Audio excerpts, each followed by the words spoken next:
मेरे प्यारे बच्चों, I just hope you all are doing good. So again, myself Vandana Mishra from Things Topper, a platform where we just don't teach but also builds future topper.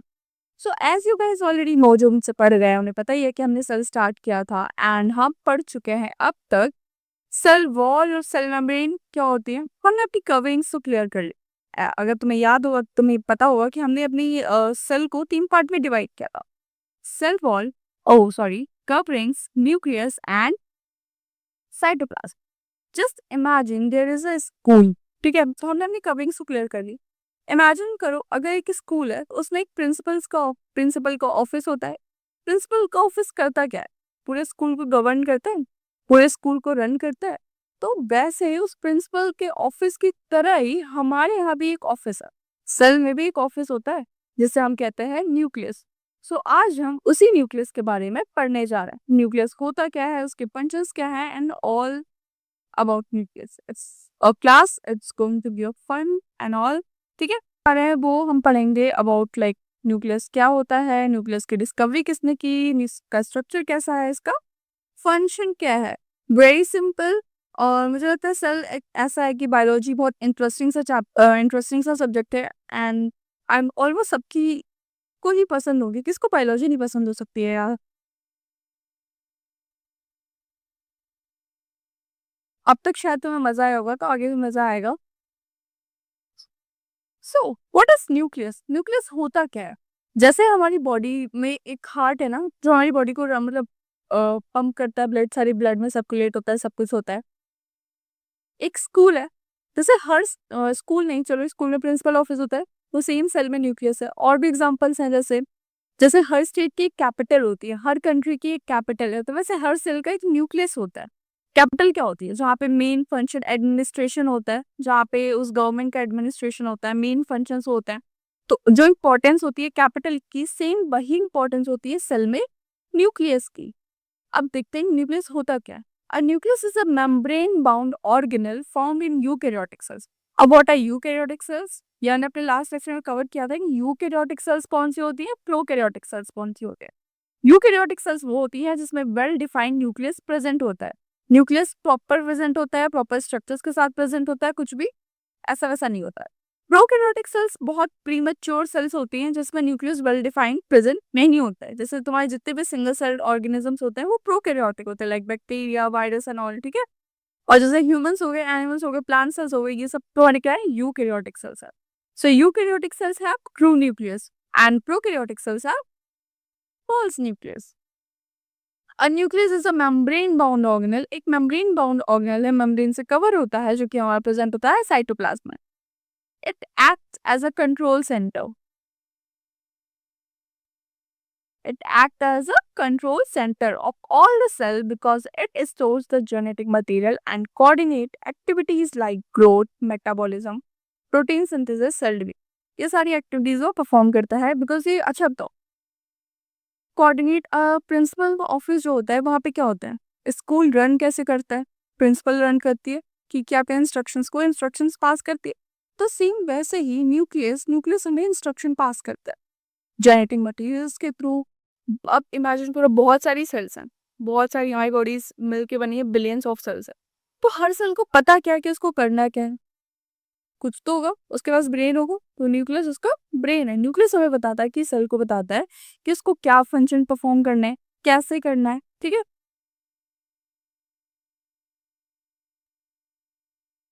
अब आता है इसकी discovery पे। इसकी discovery किसने की? Robert Brown. Who discovers the cell? Robert Hooke. तो please Robert hook,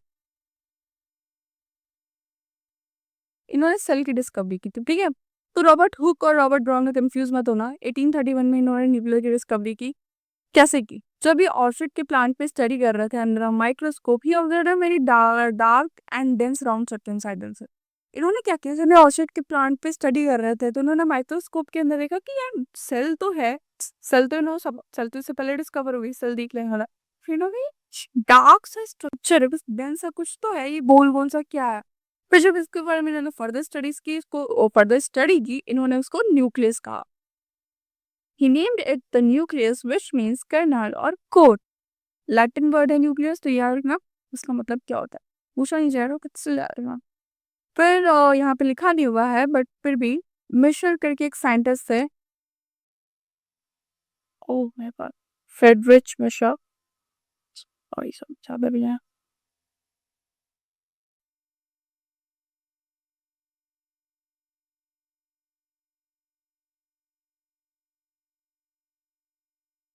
Frederick इन्होंने डीएनए नोटिस किया था सही में।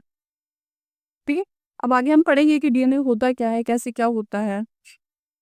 अच्छा, यहाँ पे हमने एक चीज़ देखी कि cell because it stores the genetic material. What do you understand by genetic?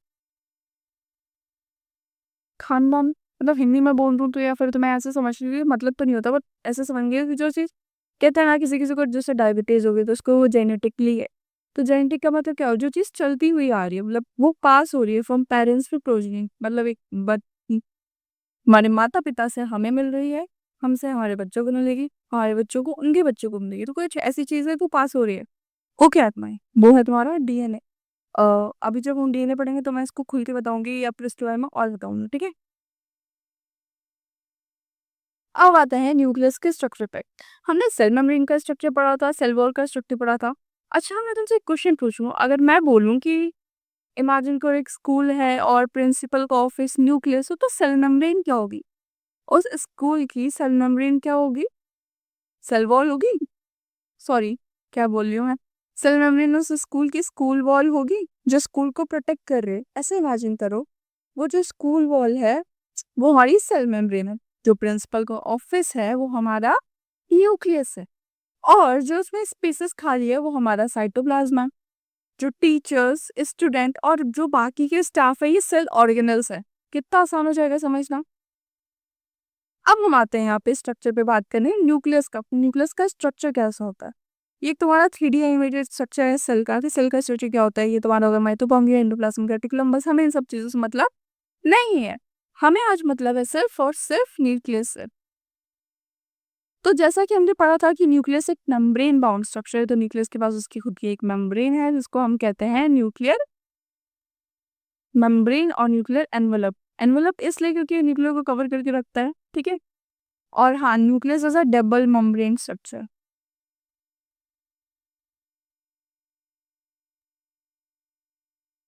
ठीक है।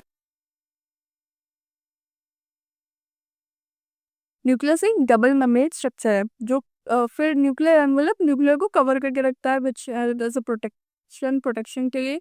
और इसमें न्यूक्लियर एनवलप में न्यूक्लियर पोर्स होते हैं, जो पोर्स अलाउ करते हैं तुम्हारे न्यूट्रिएंट्स और आरएनए को पास आउट करने के लिए, पास इन करने के लिए, ठीक है। अब इसके बीच में होता है न्यूक्लियोलस। पढ़ेंगे कि हम उसका फंक्शन क्या होता है, कैसे वो वर्क करता है।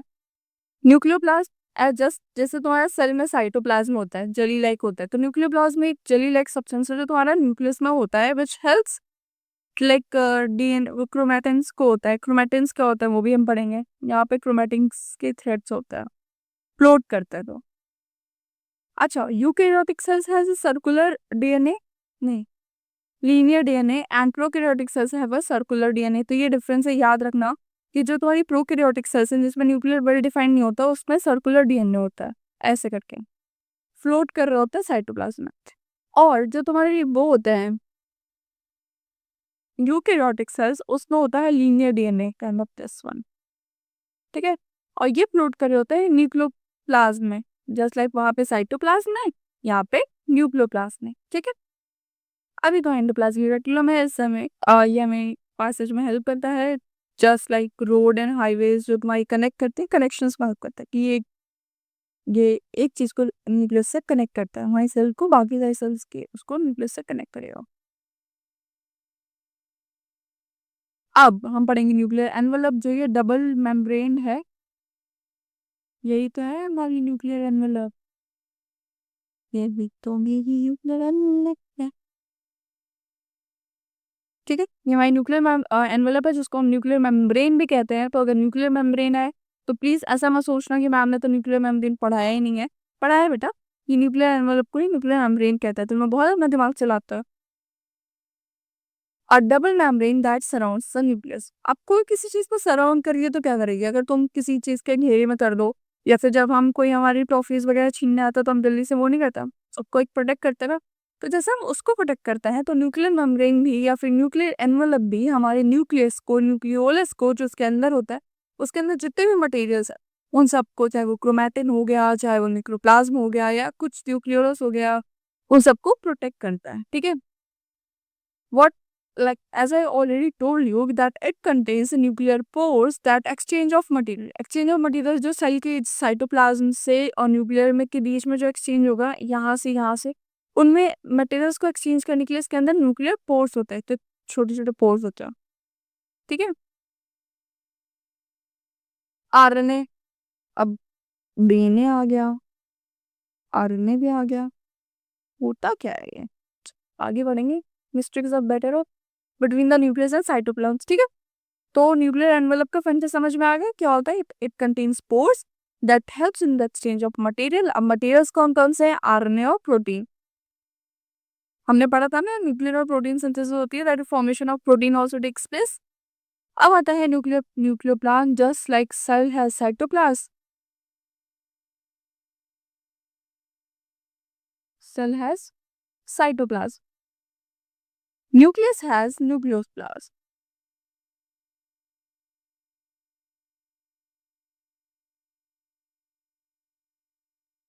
ठीक है, जैसे सेल के पास साइटोप्लाज्म है, न्यूक्लियस के पास न्यूक्लियोप्लाज्म है। अब साइटोप्लाज्म में क्या होता है, it's jelly like substance like the nuclear, एक जेली लाइक सब्सटेंस है। जैसे साइटोप्लाज्म का जेली लाइक सब्सटेंस है या मैट्रिक्स है, वैसे कौन न्यूक्लियोप्लाज्म में एक जेली लाइक सब्सटेंस है जो कि सेल न्यूक्लियस के अंदर होता है, जहाँ पे हमारे क्रोमैटिन्स क्या होते हैं, a network of DNA and protein, DNA plus protein का थ्रेड लाइक स्ट्रक्चर होता है।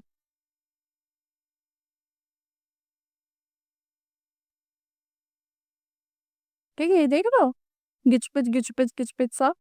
तो ये जो थ्रेड लाइक स्ट्रक्चर है, इसको हम कहते हैं chromatin, which is DNA plus protein. DNA और प्रोटीन के बीच मतलब उसका होता है, उनको मिला के क्रोमैटिन बनता है।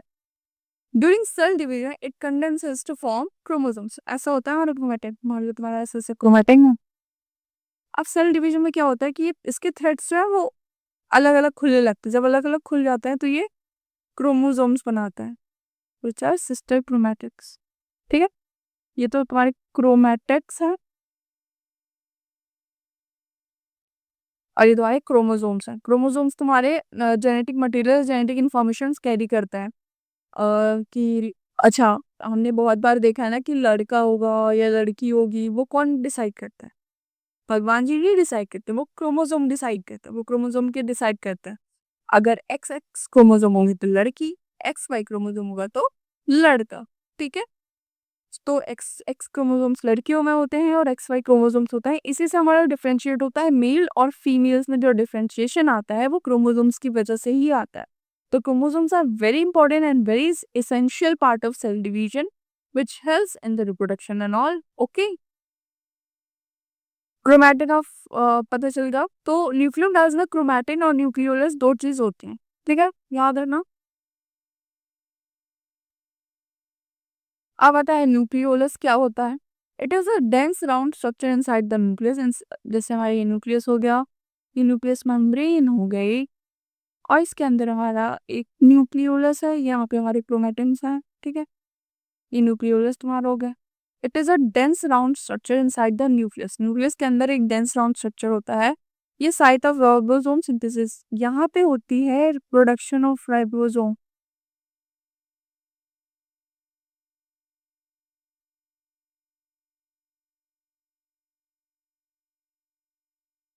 ठीक है, production of ribosome and RNA which is a ribosomal RNA.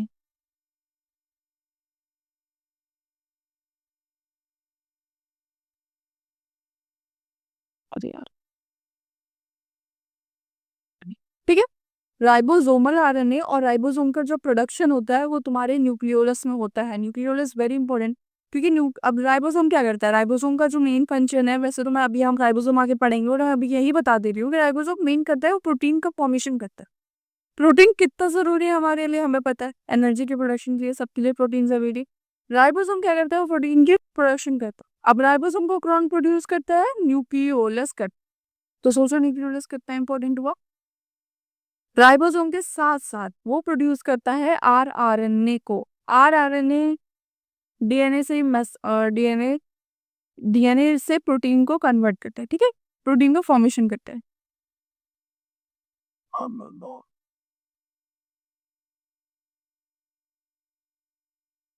अब आता है कि बहुत बार पढ़ लिए what is DNA, what is RNA. Now it's time to study what is DNA and what is RNA. What is DNA? It's a deoxyribonucleic acid. Deoxyribonucleic acid इसका full form है, कुछ कोई मुझे इसका गलत फुल फॉर्म नहीं बताएगा। DNA का फुल फॉर्म होता है डीऑक्सीराइबोन्यूक्लिक एसिड एंड आरएनए का फुल फॉर्म होता है राइबोन्यूक्लिक एसिड, आरएनए, ठीक है। DNA is a molecule that contains the genetic information necessary for the functioning and reproduction of all living beings. अगर तुम्हारे प्रिंसिपल ऑफिस में जो इंस्ट्रक्शन पास हो रहे हैं वो इंस्ट्रक्शन कौन से बुक में लिखे होंगे? डीएनए। डीएनए क्या है? वो इंस्ट्रक्शंस है। उस इंस्ट्रक्शन में कौन कौन सी बुक्स होंगी? वो जीन्स होंगी। जो इंस्ट्रक्शन होंगे वो जीन्स होंगे। ऐसे कंपेयर करो, डीएनए कंटेन्स जीन्स।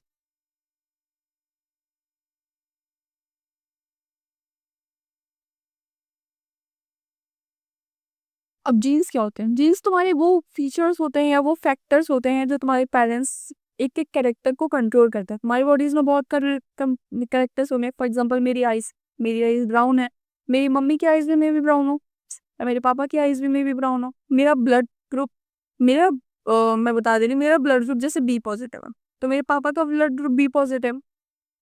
तो सिमिलैरिटी आ रही है ना, वो सिमिलैरिटी कहाँ से आ रही है? वो जीन्स आ रही है क्योंकि मेरे पापा के जीन्स मेरे में आए हैं। अगर मेरे जीन्स मेरे बच्चों में पास होते हैं तो उनका भी ब्लड ग्रुप बी पॉजिटिव होगा, ठीक है। तो जीन्स क्या होते हैं? ये हमारी बॉडी के कोई ना कोई कैरेक्टर को कंट्रोल करते हैं। एक जी एक टाइम पे एक कैरेक्टर को कंट्रोल करता है। तो डीएनए क्या होता है? डीएनए में बहुत सारे जीन्स होते हैं, मतलब you can't count even that much genes. तो सोचो डीएनए कितनी इंफॉर्मेशन कैरी करेगा, कितनी जेनेटिक इंफॉर्मेशन कैरी कर रहा होगा। एक जीन एक कैरेक्टर, तो पूरा डीएनए क्या कैरी करता है। और डीएनए का फन फैक्ट ये है कि तुम्हारा डीएनए किसी और के डीएनए से मैच नहीं होगा। लाइक हमारा डीएनए हमारे सिर्फ पेरेंट्स के डीएनए से मैच होगा और किसी के डीएनए से मैच नहीं हो सकता। सो जो तुमने मूवीज में देखा होगा कि डीएनए टेस्ट करवाते हैं या एनऑन करवाते हैं, तो वो क्यों करवाता है आप समझो, क्योंकि डीएनए सिर्फ हमारे हमारे पेरेंट्स से ही मैच होगा। जेनेटिक होता है ये, पेरेंट्स से प्रोजनी में आता है, पेरेंट्स से ही बच्चों में आता है। तो जो उनका डीएनए वही मेरा डीएनए होगा। ऐसा नहीं है कि तुम्हारा डीएनए तुम्हारे दोस्त का डीएनए सेम है, पता चला गलत हो जाएगा ना, फिर तो सिस्टम ही गलत हो जाएगा पूरा पूरा।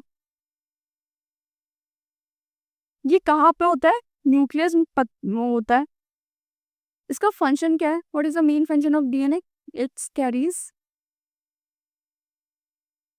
Genetic information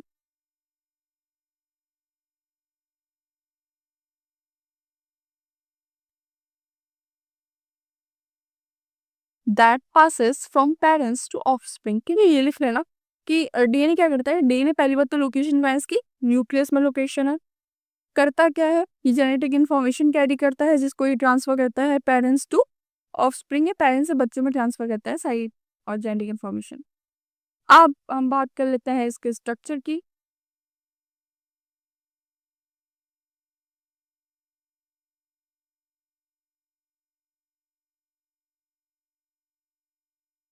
As you can see, here is a structure.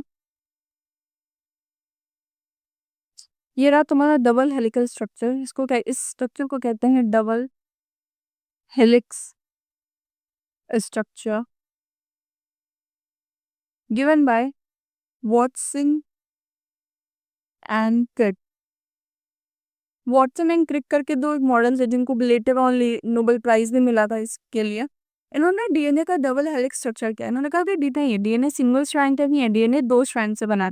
ये तो तुम्हारी है, ये तुम्हारी शुगर स्ट्रैंड है। यहाँ पे राइबोस क्या है? राइबोस तुम्हारी शुगर है। तो ये डबल स्ट्रैंड क्या है? तुम्हारे शुगर है, शुगर स्ट्रैंड है। और ये जो बीच में दिख रहा है तुम्हारी, ये नाइट्रोजनस बेसिस है।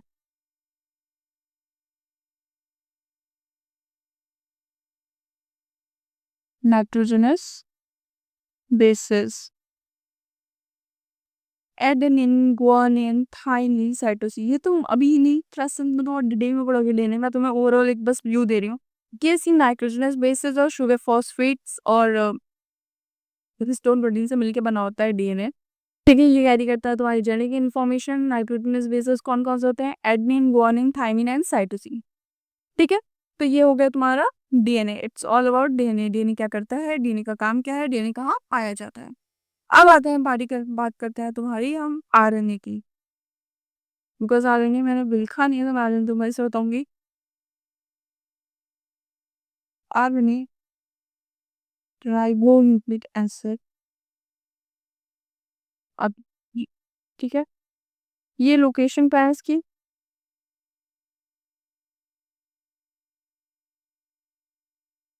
बट वर्क कहाँ करता है? वैसे तो ये न्यूक्लियस में पाया जाता है, वर्क कहाँ करता है? साइटोप्लाज्म में।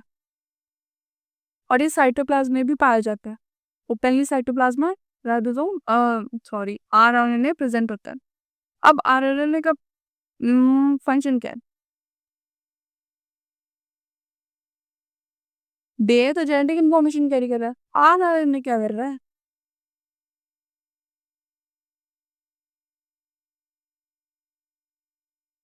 ये कन्वर्ट करता है प्रोटीन्स में।